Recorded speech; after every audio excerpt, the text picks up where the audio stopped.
In a world of 16-hour grinds and max mains, there's a different kind of player. One who clocks in at 9, out at 5, and still finds time to chase greatness in Gillinor. This is not a tale of endless hours or no-lifers at the Great Exchange. This is the story of progress made in the margins. 2 hours a day, no shortcuts, no trades, no excuses. This is a working man's Ironman. All right, welcome back to week 2 of the working man's Ironman.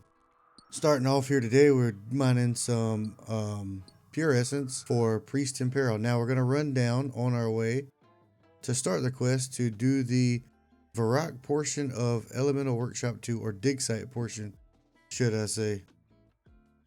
Fighting the beast for Priest in Peril. It's not too hard. And then while I was here, since I had to kill one of these for a key, I just killed a few more for a monk robe top and a monk robe bottom to, get some better magic gear. Priest in Peril completed. We immediately start Nature Spirit for Swampletics.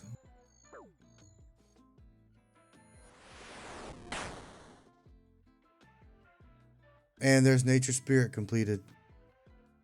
Starting a Poor Scene of Interest.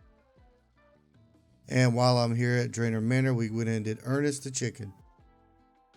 A Poor Scene of Interest completed for some Slayer XP. Immediately go next door and start Vampire Slayer. Shield of a Wrath completed. Rock portion of Vampire Slayer done. And then we took the Quetzal to Varlamore and did the antique quest. Well, we started it, teleported from there and worked in our POH until we got 10 construction. There we go. Now once you have 10 construction, you want to go ahead and walk out of your house portal here, and you are right in Port Sarim to continue the antique quest. We're back in Varrock trying to do our part, and the antique quest is done. That's going to be the end of Monday, day 1. Here's our playtime. All right, starting off day 2, we're going to move our house to Taverley. This is strategic. We're going to waste all that money we just got from ethically acquired antiques. And we use an Artie Cape Telly to go and do Sheep Herder. Sheep Herder completed. Worst quest ever. Alright, doing the Clock Tower quest, and Clock Tower completed. Really fast quest. Swinging by the Artie Farm Patch to work on my farming levels. And there's Elemental Workshop 2 completed. Lots of XP. Camelot Farming Patch, working on the farming again. And from the Camelot Farming Patch, we walk right over and start Merlin's Crystal. We're going to use a home teleport outside. This is why we moved our house, so we can go straight to the Lady of the Lake. And while we're here, we're going to run north of Falador and start the Below Ice Mountain quest. Then walk back down to Folly and do the dwarf portion of Below Ice Mountain. Now we're going to run south, grab the things that are in my inventory that you see there, try to go in this building and give the beggar some bread. This is a continuation of the Holy Grail to get Excalibur. And then while we're here in Port Sarim, we're going to go ahead and do the Pirate's Treasure portion. Now you want to stop when you have to go to Varrock. That's the end of the quest for you for now. So about right here, that's where we're going to stop the quest. We get a key and then we move on.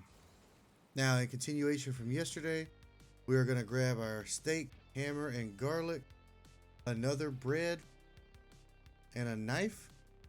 Then we're going to go do Vampire Slayer. Completed. We're going to walk up north a little bit and talk to Checo in the Barbarian Village and do his portion of Below Ice Mountain. And then north of him in Edgeville is Marley. We have to talk to him to see what he wants for Below Ice Mountain as well. And now we're in Varrock, so we're going to do the Varrock portion of Merlin's crystal, which is checking this chaos altar, and the Marley portion of Below Ice Mountain, which is talking to this cook to learn how to make a sandwich. Then we're going to go up these stairs and do the Varrock portion of Pirate's Treasure, giving Marley his steak sandwich. And there is Below Ice Mountain completed. And Pirate's Treasure completed. This is where we're going to stop it at on day 2. Here's stats. And here is the time played. Alright, we got day 3 Wednesday, starting off with the Tower of Life completed. Artie Cloak Telly, you end up right here. A little bit of context here. Already started doing the Fremennik trials. For some reason, the recorder didn't pick up the recording, or I must have didn't hit record. Either way, I tried to go fight the deathless guy, Koji or whatever his name is, and he I pretty much couldn't kill him, so I decided to make some rings of recoil and try again. And yeah, so we finally made it to form number 4. Okay, so now that we've done the Deathless, the Seers one, Seer the Pier, and the one that you have to use the coordinates for his name, Swanson or Swinson or whatever, we run down and stock up on gear. We talk to this guy to get the explosive first, but we run down to Sears Village, we gear back up, and we grab everything we need for Mountain Daughter. This is the Dragon, safe spot in the Dragon. And this should be the Fremennik trials completed, yes. And honestly, it may not seem like a lot, but it took a while to get all of that done in just 2 hours. So there's the time played. There's the stats for Wednesday. I'm sorry, it wasn't a lot.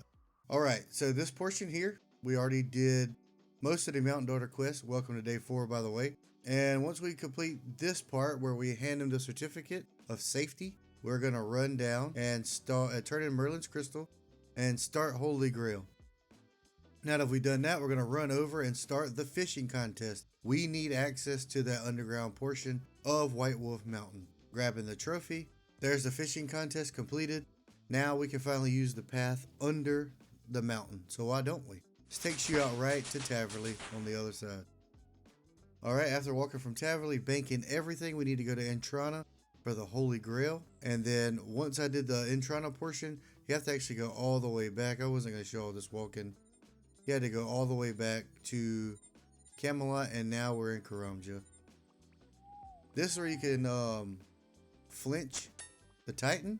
So you just hide right here, wait for his HP bar to disappear. And then as soon as it does, you click him and then click back in your spot. You can also do it right in front of him. He didn't seem to attack me here at all. He didn't attack me at all. I wasn't even waiting for his HP to go away. And then you can also do this. You just click behind him in a rhythm. Okay, so while we're here in Lumbridge, I did do a home telly. And we're going to start the RFD Mountain Dwarf quest. Okay, so you do an Artie Cloak teleport. Run to this tree right here. The spirit tree. Go to Gnome Stronghold. And then go to the glider to Sindarpass. That'll put you at the very top of White Wolf Mountain, where we can then continue the Mountain Daughter quest, where we grab this white pearl fruit, and then we run down the mountain, complete a step of Holy Grail, and then travel back under the mountain to Goblin Village to find Sir Percival. Walk straight down from there and learn how to make Asgoldian ales for the dwarf quest. This is showing how I get to and from Karamja. You just Artie Cape Telly, run up to Artie. Captain Barnaby here will take you to Karamja for 30 gold. Stealing the Holy Grail from the table.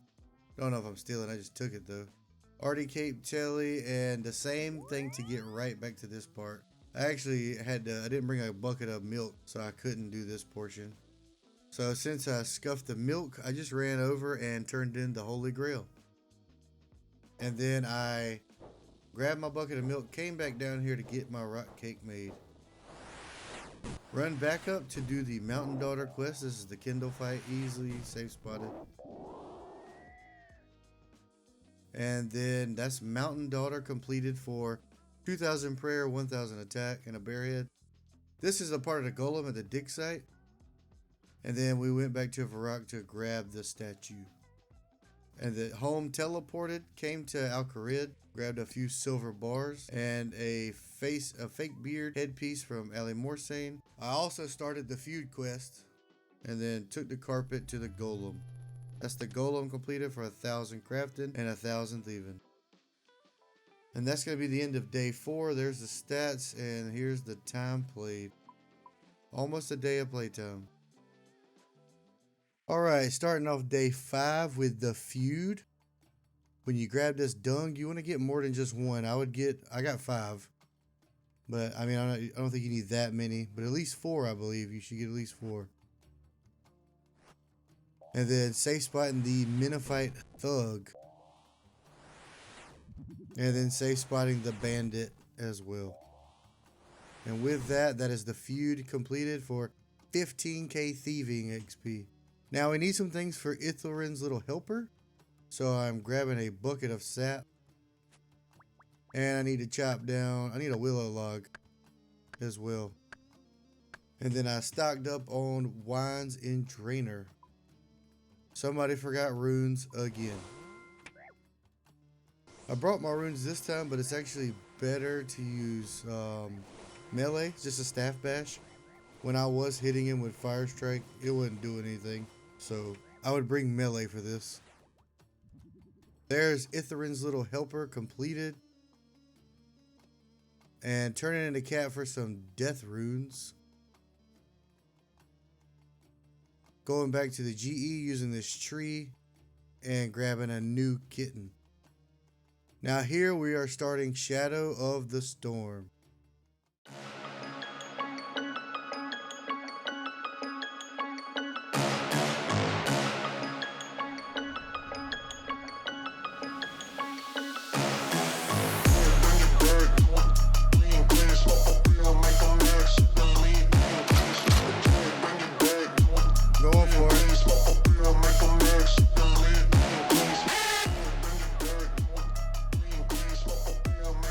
There's Shadow of the Storm completed.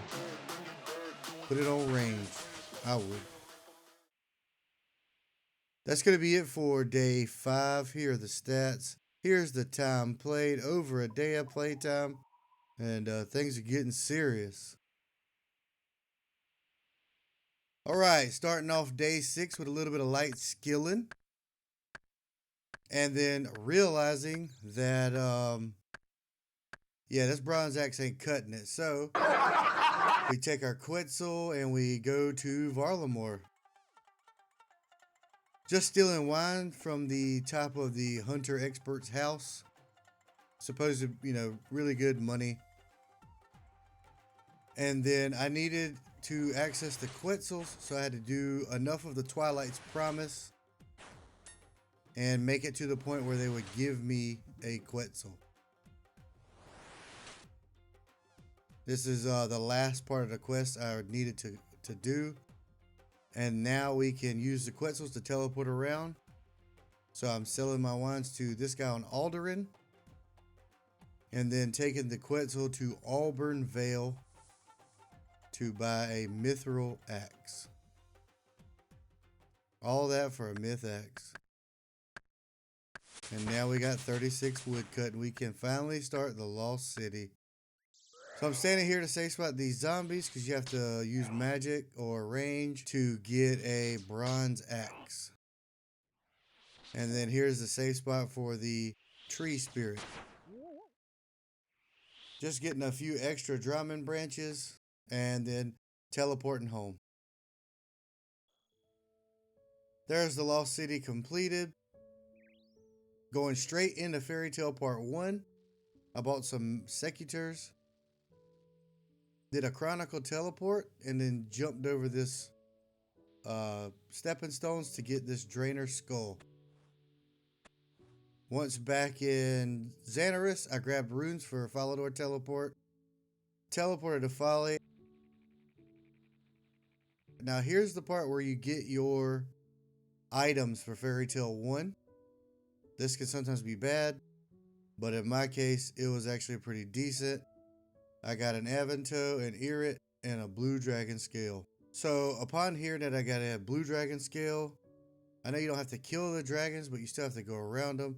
So I went ahead and started Dragon Slayer 1 so that I could then grab the anti-dragon shield from Duke Horatio. Came back to the Hunters Guild to grab some more of these wines, or Eclipse Red, whatever. I think they're wines, yeah. Sold them all off, made a decent amount of money. Bought the wrong staff from Auburnvale and stocked up on Chaos Runes. So I was under the impression dragons had a 50% weakness to earth, but upon looking it up, they actually have a 50% weakness. These have a 50% weakness to water. So there's my dragon scale. We're going to be here for a little bit, try to bank some prayer and see if we can grab an Irrit or a Vanto. There's the stats for day 6. There's the playtime, 1 day, 2 hours. There we go. Alright, so it's day Sunday, the last and final day of the week.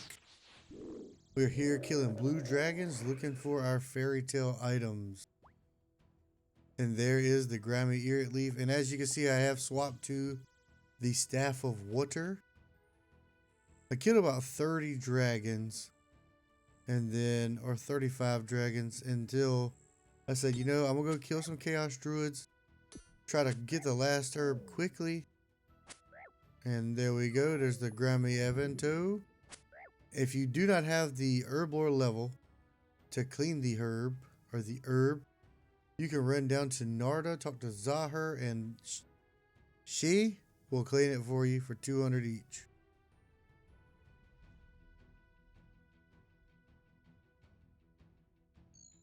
Alright, crossing over to go speak to the nature spirit and getting him to make me some magic secutors. It's now time to kill the Tanglefoot.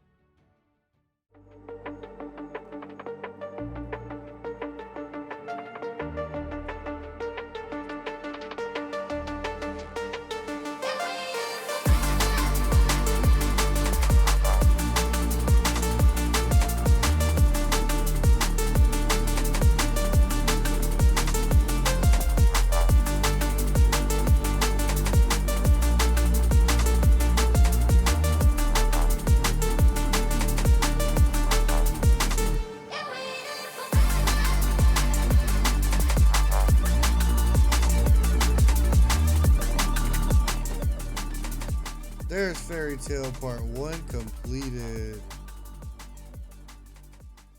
I did another Chronicle Telly, jumped over these stones, and ran down to Draenor to start Fairy Tale Part 2.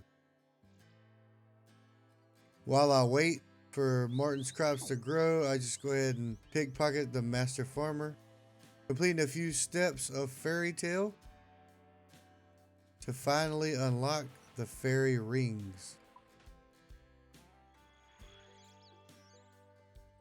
And now quickly, I had about 20 minutes left to spare. So I talked to Sigmund, started the Lost Tribe, Chronicle Telly to Varrock, and then walked over to Goblin Village to unlock the best emote in the game. Turned in my cat for some death runes. And finally logged out right here. Here's the stats.